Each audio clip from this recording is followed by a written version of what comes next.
Jumpa lagi dengan bimbingan belajar Arif. Pada pertemuan ini kita akan membahas tentang kimia pada pelajaran anak kelas 10 SMA maupun madrasah aliyah ya.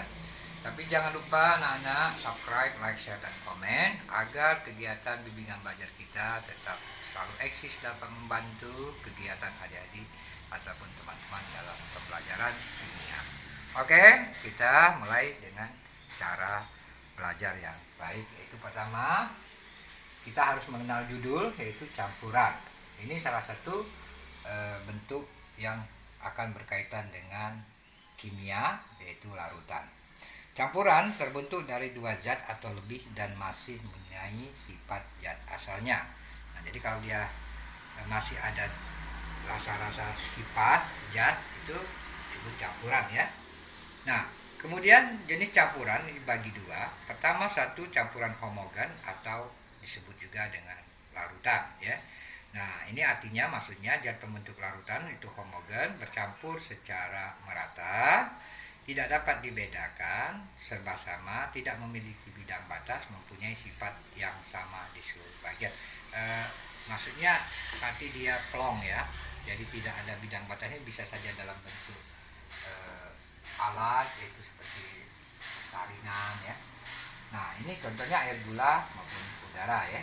Yang kemudian ada kedua, campuran heterogen, yaitu zat pembentuk campuran masih tampak pada campuran yang dibentuknya dan masih dapat dibedakan dan dipisahkan secara fisis.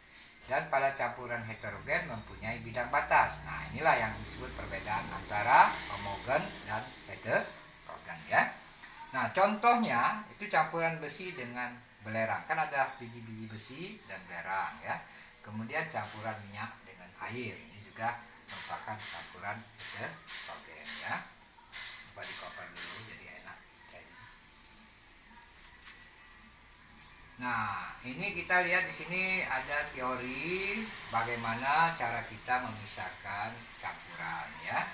Pertama, yaitu melalui sistem penyaringan atau disebut dengan filtrasi, yaitu memisahkan campuran zat padat dan zat cair berdasarkan perbedaan ukuran partikel komponen campuran ya. Nah, ini sering kalau di laboratorium anak-anak menyukai bidang praktek, maka akan menemukan alat yang digunakan untuk penyaringan filtrasi ini, yaitu kertas saring, ada lagi disebut corong ya, ini corong.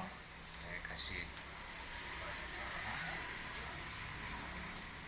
corong ya, bukan anti corona nih, corong ya. Kemudian C, pengaduk ya. Kemudian ada gelas kimia. Nah, ini atau menggunakan labu Erlenmeyer, ini biasa di laboratorium. Nah, contohnya kita umpama ibu-ibu yang di dapur itu sering menggunakan kelapa untuk disaring untuk mencari santan, itu juga menggunakan media ya. Itu ya. Kemudian penyaringan teh, kopi juga ya, itu supaya didapatkan kopi yang baik ya, itu dapat diminum ya. Oke ya. Kemudian ada bentuknya kristalisasi. Nah, ini adalah pemisahan campuran dengan cara menguapkan pelarutnya. Nah, ini juga di laboratorium kita bisa lihat nanti kalau Anda suka praktek, itu alat yang digunakan gelas kimia. Kemudian ada lagi yang namanya filtrat, alat penyaring larutan. Ini bisa seperti kayak kain kasa gitu ya. Kemudian alat pemanas. Nah, alat pemanas itu untuk membakar ya, lampu spiritus, kaki tiga, dan kawat kasa seperti saya bilang tadi. Nah, contoh pembuatan garam dari air laut dan pembuatan pupuk ya, di industri pupuk ya. Kalau di Palembang namanya industri pupuk Sriwijaya ya. Kalau di daerah lain juga mungkin ada ya bentuknya. Oke ya, kita langsung masuk kepada sub 3, yaitu penyulingan distilasi. Ini lanjut kepada penyulingan distilasi. Adalah cara pemisahan campuran berdasarkan perbedaan titik didih. Ya, ini juga kita menggunakan alat labu distilasi dan alat pemanas, kemudian pendingin Liebig ya, atau alat sirkulasi air untuk pendinginan uap ya. Kemudian di sini ada termometer ya. Ini untuk juga mengukur suhu daripada eh, pemanasan ya. Kemudian di situ ada Erlenmeyer ya. Kemudian yang keempat, kromatografi. Nah, kromatografi ini adalah cara pemisahan berdasarkan atas perbedaan kecepatan perembesan dari zat-zat dalam suatu medium pelarut atau zat tertentu ya, zat cair tertentu ya. Nah, di sini ada macam-macam kromatografi, yaitu pertama kali kromatografi kertas. Nah, ini digunakan untuk kalau kita zat warna ya, memisahkan zat warna. Kemudian yang kedua, kromatografi kolom. Nah, digunakan juga untuk mengetahui komposisi batuan atau mineral ya.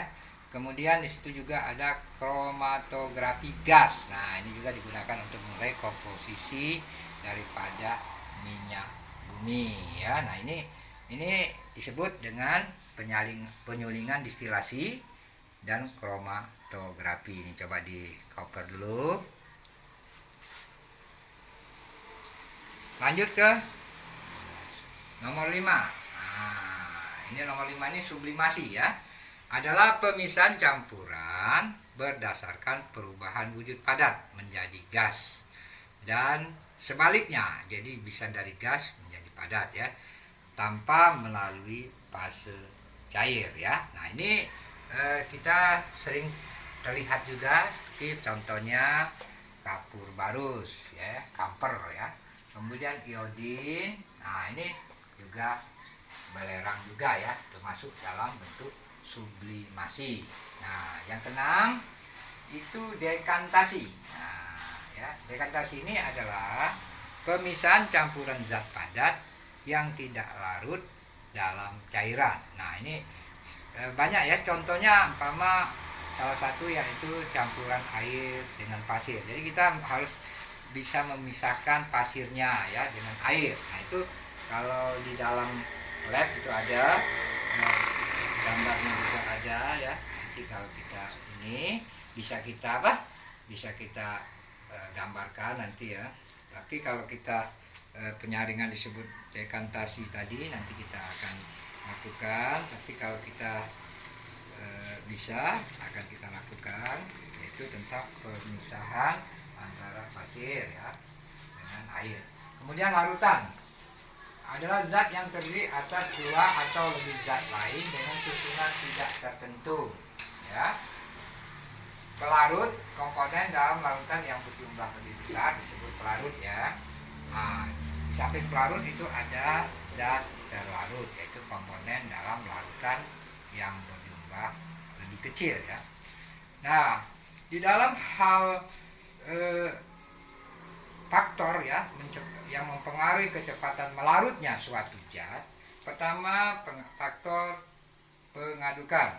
Untuk memahami ini memang tentu kita coba-coba ya, umpama kalau kita memasukkan air, membuat air teh ya, itu kan air teh itu kalau kita masukkan gula pasir, kemudian kalau diaduk kan, nah itu ya akan membentuk satu zat ya.